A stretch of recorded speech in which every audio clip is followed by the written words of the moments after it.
Dans cette salle se trouve la consultation du futur. Posez vos doigts ici, nous allons faire un électrocardiogramme. 52, le rythme est parfait. Un médecin avec pour tout équipement ce capteur et un téléphone portable. Donc les doigts sur les détecteurs créent un circuit avec le cœur et ensuite c'est transmis par liaison sans fil. Un autre capteur au bout du doigt et l'examen se poursuit pour ce patient opéré du cœur. Objectif, déterminer son niveau d'oxygène dans le sang. Donc plutôt que d'avoir un équipement de 3 000 $ ou plus à l'hôpital, parfois cela monte à 7 000 $, il suffira d'utiliser son téléphone avec cette application. Et pour cela, le docteur Eric Topol a développé de nombreuses applications convaincu qu'elles vont révolutionner la médecine. Chaque docteur devrait apprendre. Ça, c'est un vrai stéthoscope et c'est ce que nous utilisons aujourd'hui. Ce que je porte là, toujours sans savoir pourquoi, en fait, c'est un stintophone. Il n'y a que le son, ça sert à rien.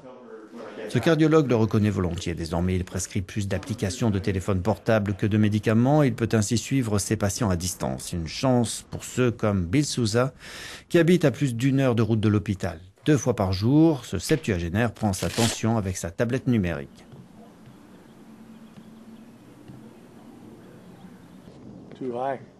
Là, c'est trop élevé. L'application envoie un mail automatiquement à mon médecin chaque semaine. Et c'est tout ce que j'ai à faire.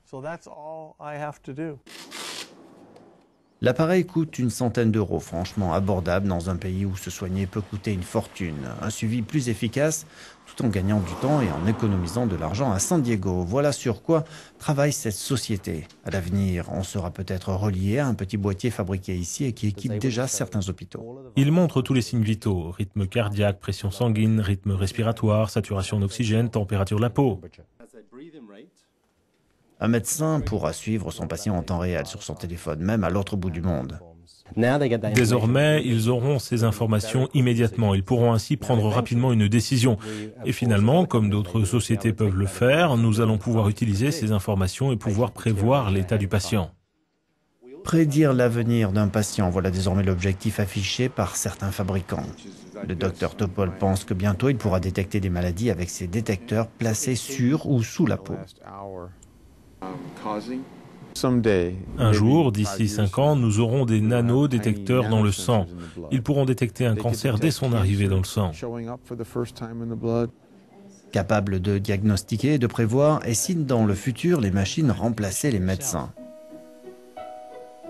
Votre fils a des boutons sur le corps, la machine les identifie, puis estime que c'est une maladie bénigne et recommande seulement du repos.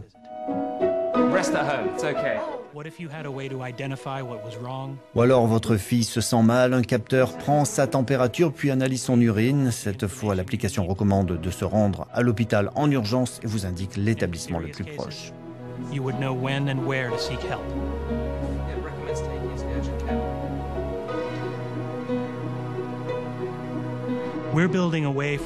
De la science-fiction, pas vraiment. Ce projet doit aboutir dans les mois qui viennent. Une possibilité fascinante et effrayante à la fois de percer bientôt tous les secrets de votre santé.